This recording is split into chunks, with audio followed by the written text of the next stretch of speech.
Intro music. Come on in. A star for the ages for Tony Gwynn, number 3,000. They have acquired Eric Johnson and Fernando Tatis Jr. from the White Sox in exchange for James Shield. Welcome to Slam Diego! My name is Joey, My name is James. and this is the Brothers Padre. And in this very special episode, Special, huh? yeah, every day is special with you, Joey. Oh.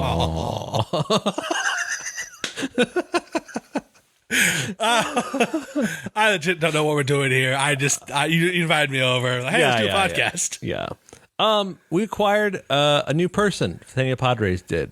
We did. We did. We acquired Matt Beaty. Now, if history serves correctly, wasn't he a dreaded Dodger? He was indeed a dreaded Dodger. So presumably, we took him, we got him exorcised, and he no longer has demons inside him. My understanding is the exorcism happened yesterday. Okay, good. Yeah, we got a priest out, and it's all no more Dodger demons. Okay, good. Yeah. It's always the problem when we hired, Dodgers. Yeah. Last one happened, of course, with Matt Kemp. Literally the last Dodger we traded for was Matt Kemp, Yes. who we all know is what is in the Hall of Fame now for being a Padre. Or not in the Hall of Fame at all. One of those two is true. He didn't become like a horrible player after that. No. No, not at all. He didn't. Yeah, take a turn. We didn't exercise him. That was the That was point. the problem. But Matt Beaty was designated for assignment by the Dodgers, and the Padres said, hey, let's do a trade. So we traded a two-way player from our minor league system. A potential two-way player. The Dodgers full on said, like, he's not pitching our minor league. He's just a position player now. Yeah. So for a second, he was really fun. And then the Dodgers were like, no, you're not fun. Yeah. You're not fun at all. Are you a super freak from Japan named Shohei Ohtani? Then no, you're not going to do it. You're not going to be a two-way player. Yeah, it's an interesting move. Matt Beaty is a first baseman, an outfielder. Two things I hear Yes. the Padres might need. Yes. He is a very, very okay player. Yeah. He has good plate discipline, doesn't have a lot of power, can play a serviceable first base, Serviceable outfield. serviceable outfield. So basically what we did was we got a slightly better Eric Hosmer, Yes. but he plays his serviceable first base means he can catch a ball when it's thrown to him. Correct. And his serviceable outfield, meaning he can actually play the outfield. Correct. Yeah. Yeah, I don't know. I'm like very, as the kids would say, whelmed by this move. I'm not very high on it. I'm not very low on it. What are your thoughts on it?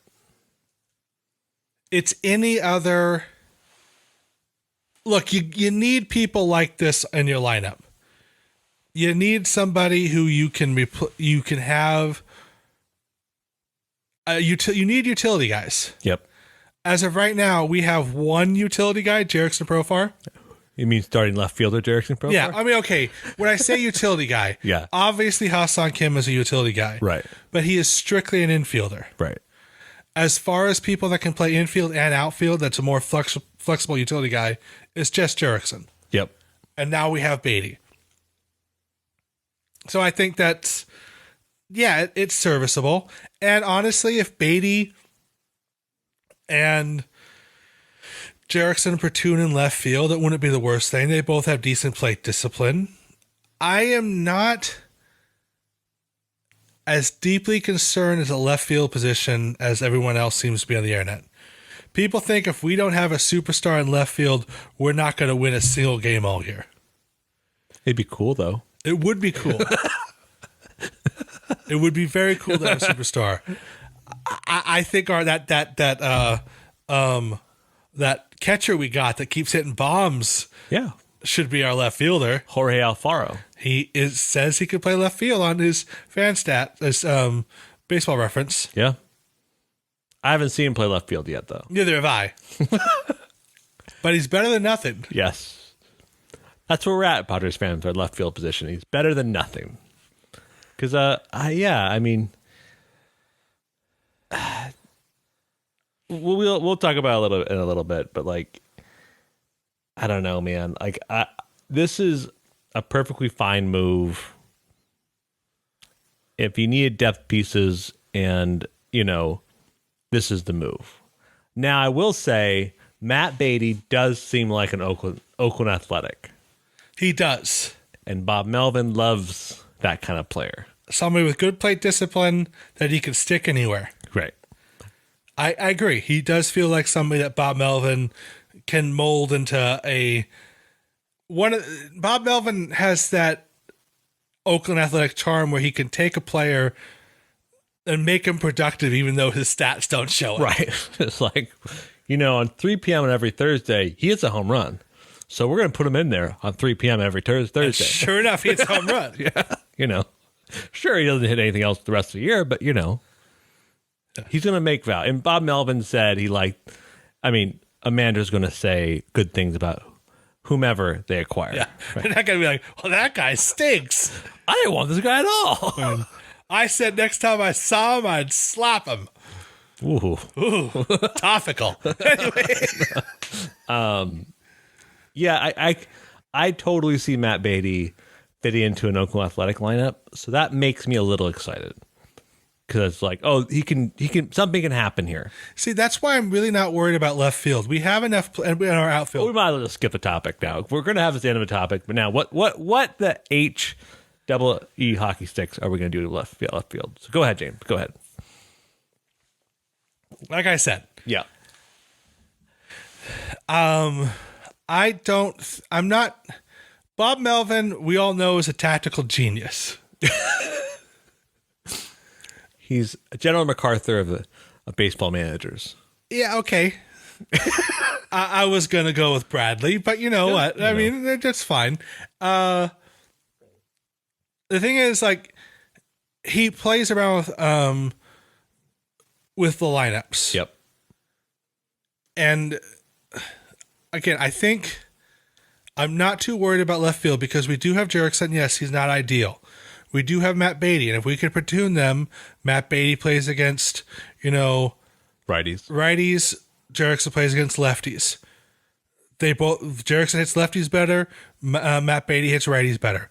That makes sense in a stats kind of a lineup. I'd much rather have a dedicated bat. In spring training right now, the last couple of games, it seems like Myers is getting his timing. Yep. And that's really good. Trent Grisham still seems lost. Yeah. But again, I don't know why he wasn't practicing. He needs to practice more and get his timing. He'll get his timing back. And I'm encouraged more about how all the other players seem to be getting their timing. Yep. And as the weeks go by, so I'm pretty sure our new coaching staff will get Trent Grisham in order soon. So I'm not too worried about left field. And honestly, so the Padres have 2 question marks on our lineup. Mm-hmm. Really. That's an unheard of circumstance in Padres. Right. When have we had a season where it's like, well, only 7 out of our 9 guys are stars? Yeah, I mean, we're still a good team. And when I say the problem is that we want to be a well-rounded team. Yes. And left field, when I see a lineup with Jerickson, Profar, and Matt Beaty in it, I'm not terrified of it. No. Right? You're not like, oh, watch out. Profar might hit 40 this year. Like, that's not going to happen, right? No. Right. If Profar hits 40 this year, he's not testing negative for some things. Right. That's the big question mark is like how we wanted more power and we got Luke Voigt. So maybe that's Preller's way of like, I got you power. And people are like, but the guy who hit 40 home runs for us last year isn't going to be playing for us for 2 months. Maybe another one. And so I think Matt Beaty's like not quite as exciting as trading for a better power outfield. I agree. And it's Luke Voigt does look good. He hit he hit a monster shot. yeah, dude's like the biggest human. I think he's. I'm gonna go out on a limb and say he's like not the biggest Padre I've ever seen, but like he has the biggest biceps of any Padre I've ever seen. You know who he reminds me of just a little bit? Who? Vogelbach from the Oh Brewers. yeah, less looking like a barrel. Yes. Daniel Vogelbach looks like a barrel.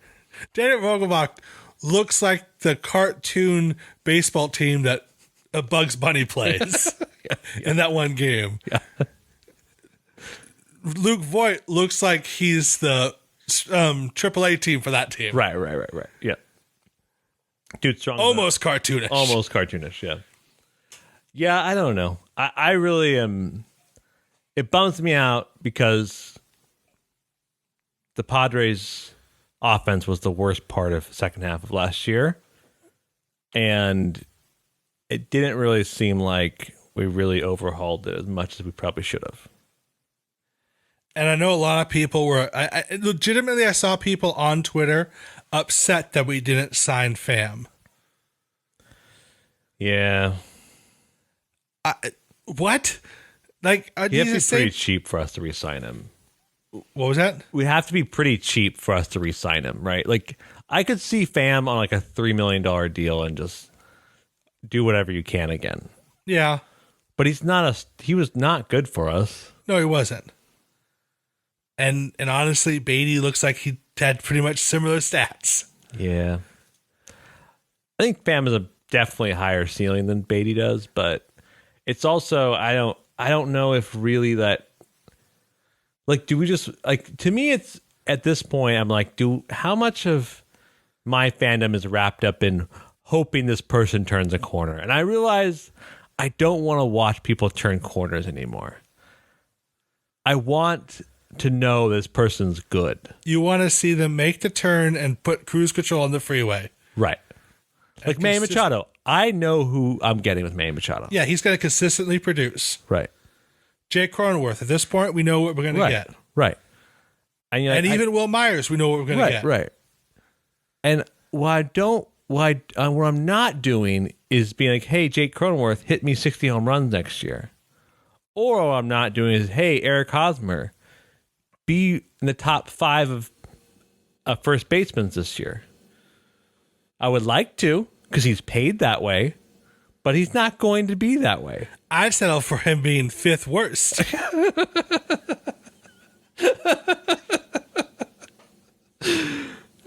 Instead of, number 1. Right. And I think the left field position, my problem is that we're a bit like, well, Jerickson Profar, he's going to be good because he can get more consistent at bats. And you're like, I just don't know if I want that. I don't know if I mean, Preller doesn't talk to me that much anymore, so I have no influence, but I would just wanted, I wanted a Schwarber, Castellanos, but it didn't happen. I know. It's because we have a money pit. Yep.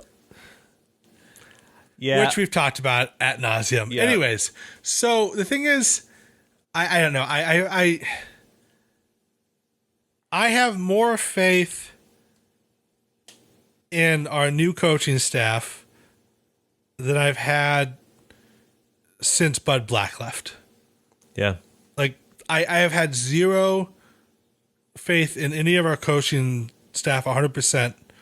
The last 2 coaches were a bit lackluster. Yep. We were lulled into a false sense of security in 2020 with Chase Tingler. And Andy Green, everyone knows my opinion on Andy Green. Worst manager Padres history. I think personally, I have so much faith in Bob Melvin. Maybe it's misplaced. I don't think it is, because I've seen the A's do fantastic things Right. with only one good player. Right. Right. That's totally valid. That's a totally valid thing to say. And Ruben Niebla has fixed Mackenzie Gore, right? Like Mackenzie Gore is awesome. He really is, and I might have to do like the biggest mea culpa apology tour halfway through the season if he starts and is good. I never doubted his potential ability. I doubted his reality. If that makes sense. Yeah, and Gore said it was because of the new coaches, and Niebla was one of them. He was like, gave him homework and said, "Hey, got to do all this stuff," and he did, and it worked.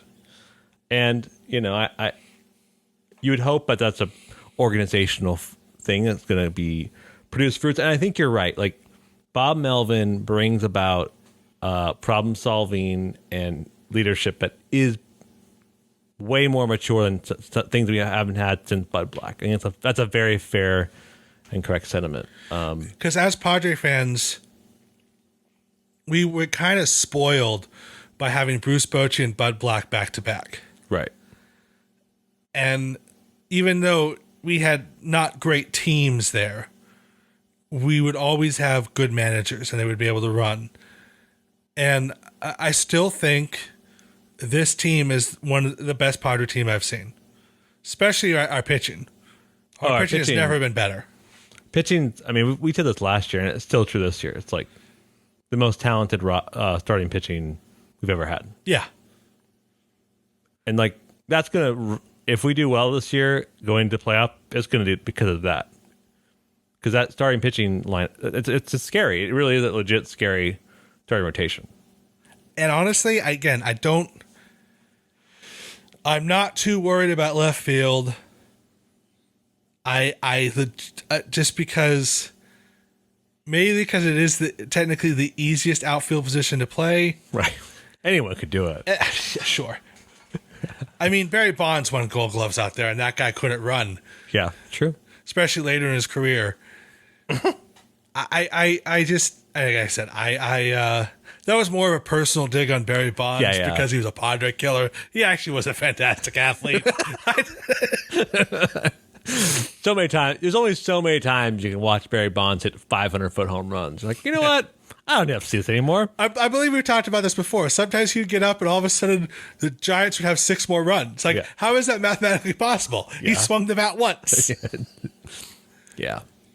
Years of my life hating watching those bats with him on it. And I'm like, what are you doing, buddy? The ulcers I got. Anyways, so like I said, I'm not. My biggest concern is still first base. That is a critical position. History has shown you don't have to be the best defensive left fielder. Right.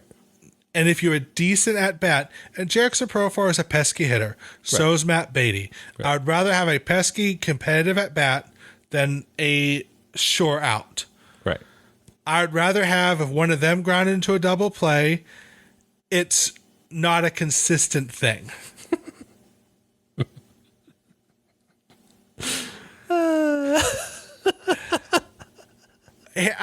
So Joe, unless something super crazy happens, that we have to talk about it, next episode, let's not bring up our first baseman. I mean, we're going to have to review our roster at some point. Again. I thought that should be the episode after that. Okay. Whatever our next episode is, unless like we trade somebody or a certain first baseman does amazing things, just not good for your soul at this point. Good for my soul. You know what is good for your soul, James?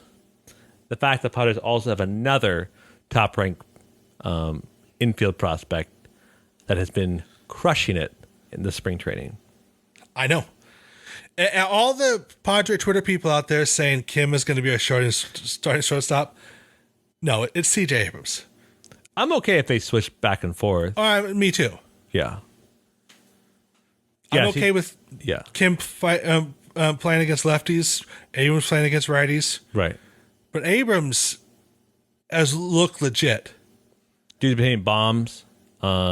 He's still a young player. He's 21. Right. Strikes out a bunch, just like Tatis did. I was going to say, he looks like Tatis. Right. But man, is his swing gorgeous. I know it's weird to say, but like... His swing Yeah. has hints of Ken Griffey Jr. 100%. And it makes me very excited. I saw him swing and went, oh, that looks like a superstar from the 90s, I remember. Yeah, that... If you have a time, audience, go on Twitter, go on YouTube, watch CJ Abrams swing, and the way just like Griffey did, Effortless. effortless, and the bat's completely level throughout the entire time it's in the zone. So it's just like effortless, and it's just, if a ball hits, it no matter if it's late or early, it's a hit. And it's awesome. It's really, really, he's an incredibly talented hitter, like crazy talented. Yeah, I agree. And I think it's really kind of cool watching him swing the bat. He's had 3 home runs. Bob Melvin and Padres team would say he had 4 home runs because he had a quote unquote home run that was taken away by him by the umpire. And the Padres like, no, that was in our eyes, that was a home run. No, it was total home run. Right. The instant replay shows it, but just, again, even spring training, the umpires don't really care. Yeah. Like, no, these games don't matter. Right. And remember, these games don't matter. I'm so tired of hearing people, the Padres have lost 3 in a row. The Padres, they're not trying to win these games. No. They're trying to get our guys' timing right. Yeah. Yeah. I mean, yeah. It doesn't matter. As a Yankee fan, there's 2 rules of spring training. 1, if your favorite player has a bad spring, ignore it. If a new player has a great spring, celebrate it. Exactly. That's how it works. Those are the rules of spring training. Because the great players know they're starting. Right. They're just there to literally knock the dust off, and the new players are there to prove themselves. Right. And that's what CJ Abrams is doing. He's just getting up there. And there's still questions on... There are a lot of stuff behind the scenes that the Padres are going to have to decide if they want to. And one of them is the roster. And we're going to do a roster review because it's still not determined what that could actually be because it's going to be 28 people. But I don't even know if I could map that out right now because of the relief pitcher situation and our catcher situation. I don't know. Because we could also still have another trade to happen, by the way. This is true. Because we're carrying 4 catchers. And it's too many catchers. There's a lot of hints that Caratini is on the chopping block. Right. But I think there's a real world CJ Abrams is there on opening day. And maybe not as a starter. Like, I think the starting lineup for opening day is Machado, Kim, Cronenworth, and Hosmer as the infield. It's probably, unless it's Bumgarner, then I'd say it's probably, I think that's something like that. I wouldn't be surprised as a starting day opening lineup. But then you have Abrams in the roster as well. Yes, because he's performing, and dude can hit major league stuff. Great athlete, and he was told to perform during the spring, and he's performing. Yeah, and so what else do you want? I mean, and we've had great success in organizations supporting young superstars, and CJ Abrams has the potential to be. And people keep comparing him to Kenny Lofton. But I think if he has power, it really is Griffey-like because he has that. I agree. I was saying before I started seeing him swing more consistently, he was like I know his name escapes me for some reason. The New York Met guy, shortstop. Why can't I remember his name, Joseph? Keith Hernandez? No, the superstar they signed for $300 million. Oh, Francisco Lindor. Yes, I was thinking like 80s because I was thinking of Griffey and. No, I was saying he looks like that, but his swing is so effortless and pretty. I think he might be another superstar. Right. But again, even if he is another Lindor, that's a superstar. Right. He just doesn't have 40 home runs. He has 25 home runs, a 300 batting average, and 80 RBIs. Right. I think he needs to be. I mean, organization has proven it can sustain and aid young superstars. And I think they're super high on him, and he's proven to pick up. I mean, it's not easy to hit a baseball, and it's not easy to perform that young. And so I don't know. There's a good chance. And it's Bob Melvin. Bob Melvin loves this kind of crap. He loves developing people. And and when you listen to Bob Melvin talk about CJ Abrams, you're like, oh, this guy loves CJ Abrams. Yes. He loves this kid. Yeah, if I had to go to Vegas right now, I would say I'd probably bet on him being on the opening day roster. Me too. Absolutely. Yep. I think also allude to a little bit, Caratini's on the chopping block. We hadn't planned this, but what is your solution to the 4-catcher problem? And the 4 catchers are currently not Aaron Nola, that's his brother, Austin Nola, Victor Caratini, Jorge Alfaro, who can also play left field, but we've never seen him play left field yet, and Luis Campusano are all people that could potentially break camp.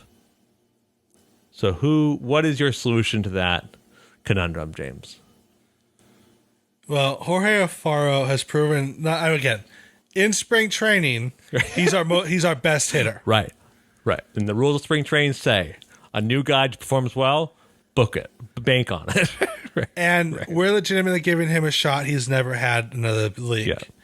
He's always been like a third string catcher. And he has his outline stats have always been really good. He hits the crap out of the ball. Yes. And if he can make a turn, I know you hate that word, it'd be very good for us.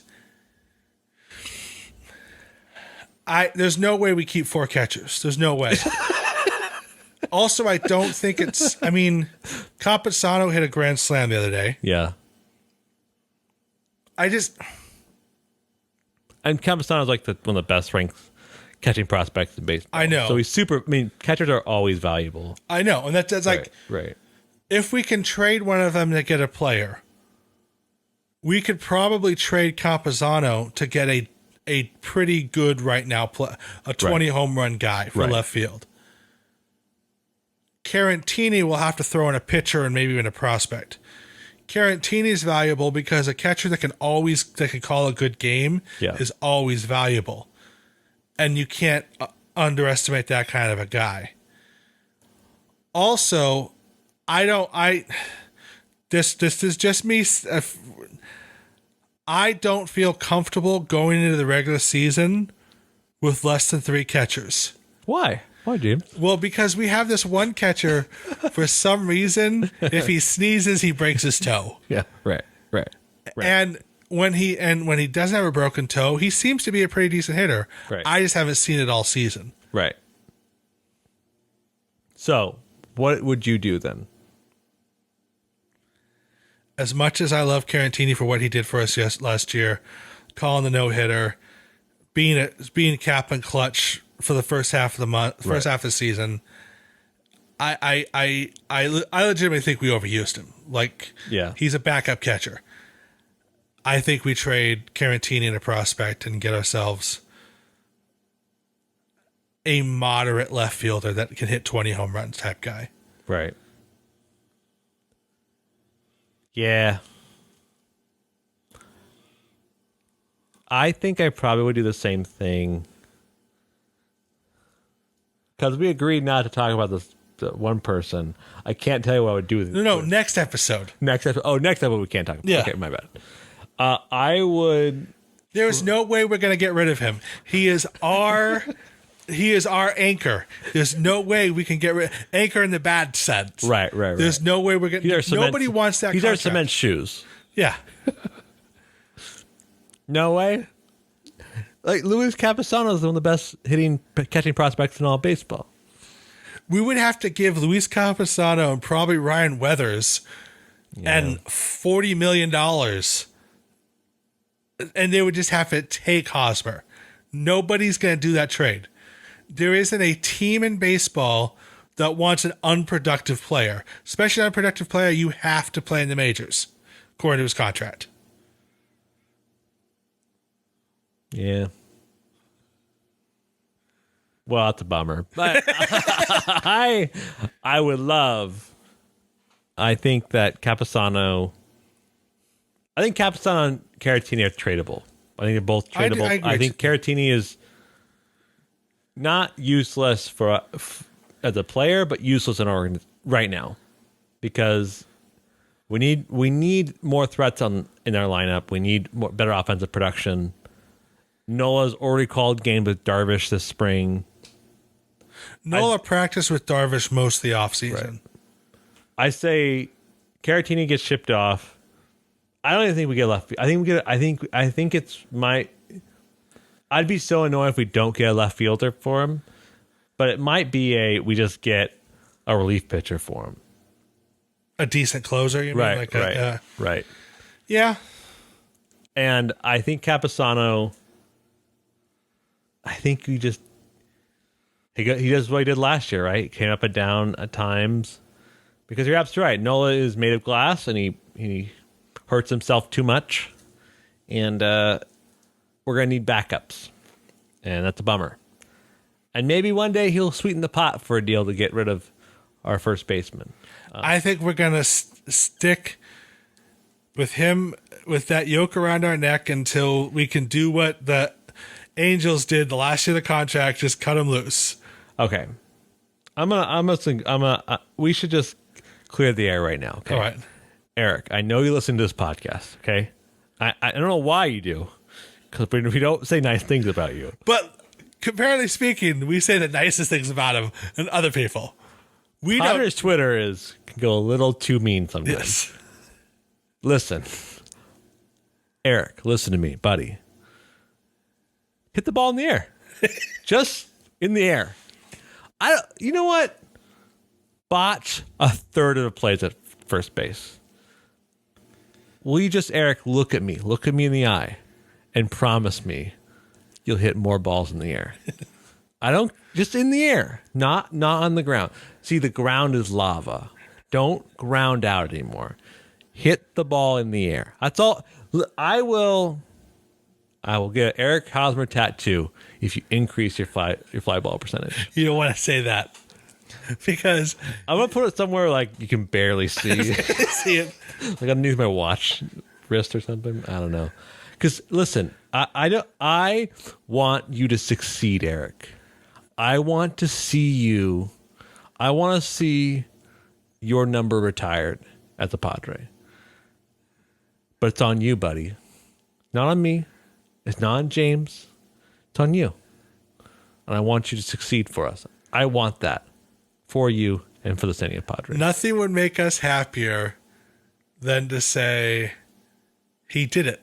He did it. Comeback story of the year. Prove the haters wrong. Prove the haters wrong. Make a movie about it. Oh my gosh, yeah. Like, oh man, hated by the media and the fans, and he comes back. He goes out and he goes on the field at 3 a.m. to practice longer to get his swing right. He's not doing that though. But he could. He could. Okay, Eric. I'm looking forward to when we look back at the season and be like, wow, he was right. He did it. I can't wait, Eric. I can't wait. Remember, Eric, we're just asking you to be 5% better. Yeah, I'm not asking you to be an all-star. Yeah. Just 5% better. Yeah, we know you have been an all-star and you can do that, but we just want you to be 5% better. We want, when somebody from shortstop throws you the ball, only a 50% chance you're going to biff it.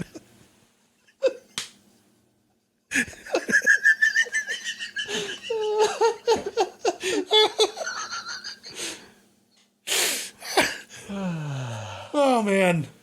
I was hoping we were going to be nice to him. Yeah. But again, if your kids are listening, parents, don't let them look up Padres Twitter about Eric Hosmer. We are very tame. We're very, very tame. But speaking of Padres Twitter, we're on Twitter at Brothers Padre. We're on YouTube. We're on Spotify. We're on wherever you can find good podcasts. Thank you for your listenership. We really appreciate it. James, until next time, go Padres. Go Padres. There it is! Oh, doctor! You can hang a star on that, baby!